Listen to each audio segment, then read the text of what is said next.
राजा चंद्रदेव एक बहुत बड़े साम्राज्य के राजा थे। उन्होंने अपना राज्य बड़ी कुशलतापूर्वक चलाया, लेकिन शायद होनी को कुछ और ही स्वीकार था। राजा चंद्रदेव का एक दिन आकस्मिक निधन हो गया, तो उनके इकलौते पुत्र कुशलदेव को उनकी गद्दी सौंप दी गई। नौजवान राजा आखिर था तो चंद्रदेव का ही पुत्र, वो भी अपने पिता की तरह बहुत ही प्रतिभाशाली था। उसने कुछ ही समय में राज्य की सारी बागडोर अच्छे से संभाल ली। राजा की माँ यानी चंद्रदेव की पत्नी पहले ही स्वर्ग सिधार चुकी थी।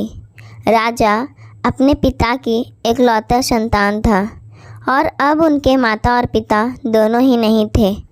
समय समय पर राज्य के सबसे पुराने और वफादार मंत्री मोहन राव मार्गदर्शन किया करते थे और राजा अपने राज्य के सबसे पुराने मंत्री मोहन राम को ही सब कुछ मानता था। एक दिन मोहन राम ने राजा को अब विवाह करने की सलाह दी। राजा को उन्होंने पास के राज्य की राजकुमारी संयुक्ता के बारे में बताया। कहा कि संयुक्ता बहुत ही गुणवती और संस्कारी है, साथ ही समझदार भी। आपके साथ इस राज को चलाने में भी आपको बहुत सहयोग देगी। राजा ने पहले कुछ समय तक मना किया, लेकिन लड़की और उनके परिवार के बारे में सुनकर राजा ने उनकी बात मान ली। राजकुमारी और उनके परिवार वाले पहले ही राजा से बहुत प्रभावित थे, इसलिए वो विवाह के लिए तैयार थे। आखिर ऐसे राजा से शादी कौन नहीं करना चाहेगा।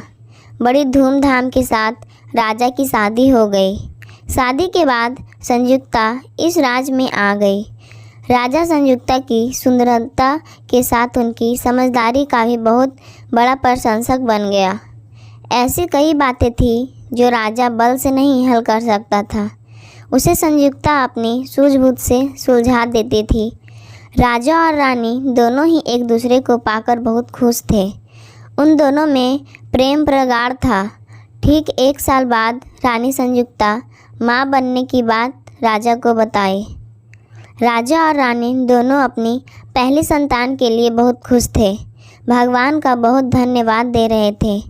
राजा ने योजना बनाई थी कि उनकी संतान होने पर वो पूरे राज्य को निमंत्रण देंगे। आखिरकार वो दिन आ ही गया और रानी ने एक पुत्र को जन्म दिया। राजा और रानी की प्रसन्नता का कोई ठिकाना नहीं रहा, लेकिन यह खुशी ज़्यादा देर तक नहीं टिक पाई। नवजात पुत्र कुछ ही घंटों में मर गया। राजा और रानी के साथ मंत्रीगण और सेवक सभी बहुत दुखी हो गए। मोहन राम ने राजा को हौसला दिया और कहा कि भगवान की मर्जी के आगे किसी की नहीं चलती।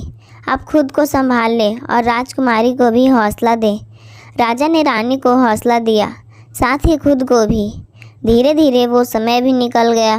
राजा और रानी उस दुख से उभरने लगे। उन्होंने इस सत्य को स्वीकार किया और अपने आने वाले जीवन के लिए फिर से योजनाएं बनाने लगे। कुछ समय बाद राजकुमारी फिर से माँ बनने की सूचना राजा को दी। इस बार राजा और रानी कुछ ज़्यादा सतर्क थे। समय समय पर दाई और वैद्य से परामर्श लिया गया ताकि पिछली बार जैसा फिर कुछ अनहोनी ना हो जाए। समय आने पर राजकुमारी ने फिर एक पुत्र को जन्म दिया, लेकिन इस बार भी वो पुत्र कुछ घंटों का ही मेहमान था। राजा रानी सोच में पड़ गए कि ऊपर वाला उनके ही साथ ऐसा क्यों कर रहा है। राजा ने अब दूसरे तरह के उपाय करना शुरू कर दिए। सब कुछ होते हुए भी राजा के राजमहल में एक अलग खालीपन था। विरोधी राजा और शत्रुओं ने राजा की इस अवस्था का लाभ उठाकर राज्य पर हमले करना शुरू कर दिए। अपने निजी जीवन में इस परेशानी का प्रभाव कई बातों पर पड़ा। राजा अपना कुछ राज्य हार गया। राज्य की जनता का भी राजा पर से विश्वास कम होता जा रहा था। राज्य में बातें होने लगी थी कि जो अपनी संतान को नहीं बचा पा रहा है, वो राज्य को क्या बचा पाएगा। इन सारी समस्याओं के बीच रानी संयुक्ता अपने प्रयासों में लगी हुई थी। वो राजा में ऐसे ही जा जाकर राज्य के वासियों से मिलने लगी। रानी क्या कर रही है यह किसी को पता नहीं था। फिर करीब 6 महीने बाद वो राजा को बोली कि अब हमारी संतान की मृत्यु नहीं होगी, लेकिन उसके लिए आपको मेरी बात माननी पड़ेगी। राजा पहले ही जानता था कि रानी बुद्धिमान है और कहना मानना हमेशा ही उनके लिए अच्छा रहा है, इसलिए राजा झट से हाँ बोल देते हैं और राजकुमारी से कहते हैं कि आप जो बोलेंगे, जैसा बोलेंगे वैसा ही होगा। बताइए रानी, मुझे क्या करना होगा? रानी बोली, आज रात के बाद मैं अज्ञात जगह चली जाऊंगी और संतान प्राप्ति के बाद मैं उचित समय पर वापस आ जाऊंगी। आप मुझे ढूंढने का प्रयास मत कीजिएगा। राजा बोला, अज्ञात? यह आप क्या कह रही हैं? आप रानी होकर ऐसी बातें कर रही हैं। आप कहाँ रहेंगी? रानी बोली कि अगर आपको हमारी संतान चाहिए तो आपको मेरी बात माननी पड़ेगी। राजा कुछ ना कह सका। फिर रात में राजा जानता था कि वो अपनी रानी से अब पता नहीं कब मिल पाएगा। रात्रि के बाद सुबह जब राजा नींद से जागा तब रानी जा चुकी थी। मोहन राम के द्वारा पूछे जाने पर राजा ने कहा कि प्रार्थना करें, हम अपने इस प्रयास में सफल हो जाएं। राजा को भरोसा था कि रानी जहाँ भी होगी वो इतनी बुद्धिमान और समझदार है कि परिस्थितियों का सामना कर सकती है।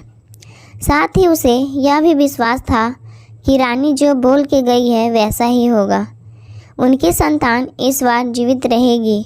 इसलिए राजा अब अपने विरोधियों से निपटने लगा। वो अब विश्वास से भरा था, जिसके कारण उसे इसके अच्छे परिणाम मिल रहे थे। फिर एक दिन अचानक लगभग 10 माह बाद ही एक सुबह रानी गोदी में बच्चा लिए आई। करीब 1 माह का पुत्र था। राजा की खुशी का ठिकाना नहीं रहा। पूरे राज्य में सभी को निमंत्रण भिजवा दिया गया। राजा ने रानी को धन्यवाद दिया। कहा, यह आपने कैसे किया और हमसे क्या गलती हो रही थी? रानी बोली, उचित समय पर आपको बता दूंगी। राजा अपने महल में नए मेहमान नन्हे राजकुमार के साथ बहुत खुशी खुशी जीवन यापन करने लगा। साथ ही राजा के राज्य का विस्तार होने लगा। लेकिन पुत्र के आने के बाद रानी में बहुत सारे बदलाव हुए। रानी अब पहले जैसी नहीं रही थी, ऐसा सोचना राजा का था। रानी राजा को अपने समीप भी नहीं आने देती थी। कुछ न कुछ कारण बताकर टाल देती थी। राजा के द्वारा पूछे जाने पर रानी कहती कि आपने कहा था कि जो मैं कहूँगी आप मानेंगे। यह भी हमारे पुत्र के जीवन के लिए आवश्यक है। राजा का पुत्र अब 2 साल का हो गया। रानी का समीप ना आने का प्रतिबंध अभी राजा के लिए वैसा का वैसा ही था। इतने समय के प्रतिबंध के चलते अब राजा के मन में कई विचार बनाने लगे। फिर एक दिन राजा को इस विचार ने पकड़ लिया कि शायद यह पुत्र उसका नहीं है, कमी शायद उसी में थी और ये बात रानी को पता चल गया था। इसलिए रानी अब उसने अपने पास नहीं आने देती। अब उसे यह विचार हमेशा सताने लगा। अब हर बात और हंसने में वो अपने को अपमानित महसूस करने लगा था। राजा ने एक दिन रानी को पूछा कि आपने कहा था कि यह बच्चा कैसे जीवित रहा, इतने दिनों तक इसके बारे में आप मुझे बताएंगी। रानी फिर बोली, महाराज उचित समय आने दीजिए, बता दूंगी। राजा क्रोध में आ गया और बोला, मैं कई दिनों से आपके व्यवहार को देख रहा हूँ। आप कुछ बहुत ही बड़ी बात छिपा रहे हैं। आप हमें सच बता दीजिए, हम आपको क्षमा कर देंगे। रानी को राजा के इस तरह के बर्ताव से अचरज हुआ। उन्होंने बोला, यह बच्चा हमारा ही है, आप ये कैसी बातें कर रहे हैं?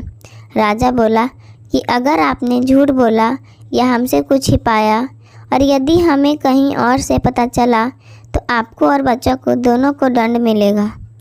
रानी यह सुनकर क्रोध में आ गई और बोली, महाराज आप किस तरह की बात कर रहे हैं? बात अगर मेरी होती तो मैं चुप रहती, लेकिन आपने मेरे बच्चे के लिए बोला है और मैं यह बात सहन नहीं कर सकती। सच सुनने की हिम्मत है तो सुने।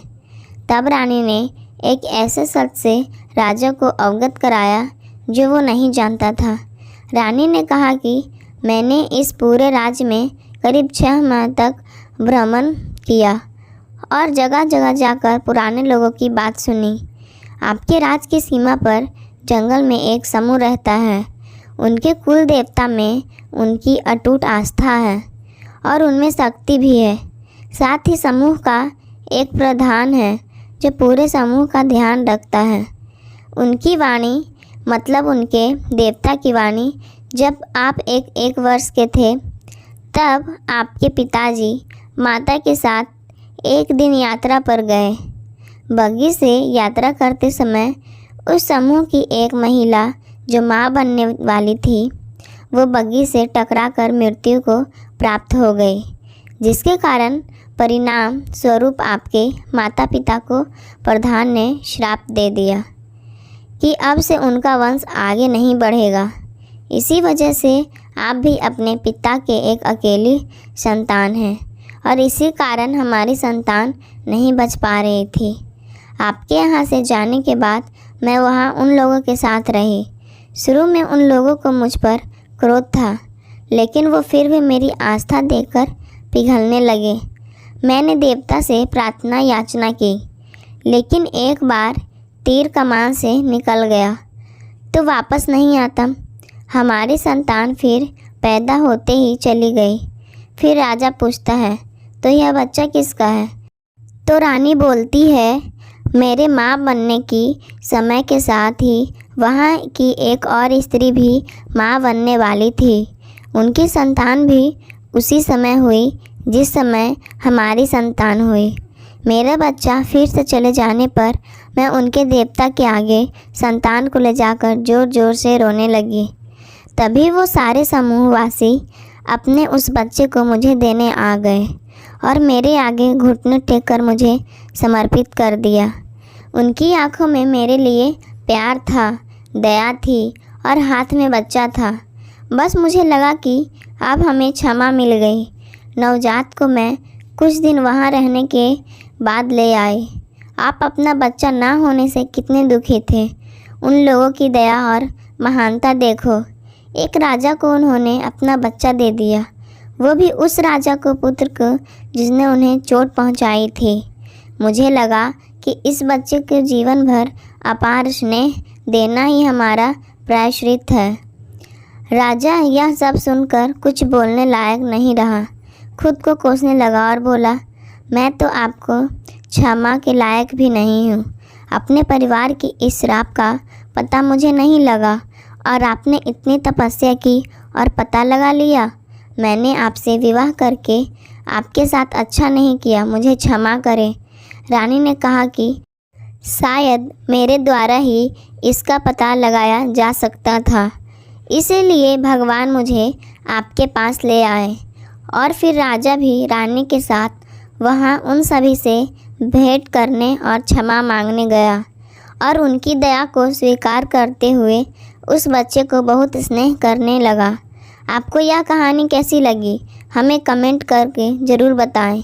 ऐसे ही कहानी के लिए हमारे साथ बने रहें और जाते जाते चैनल को सब्सक्राइब करना ना भूलें।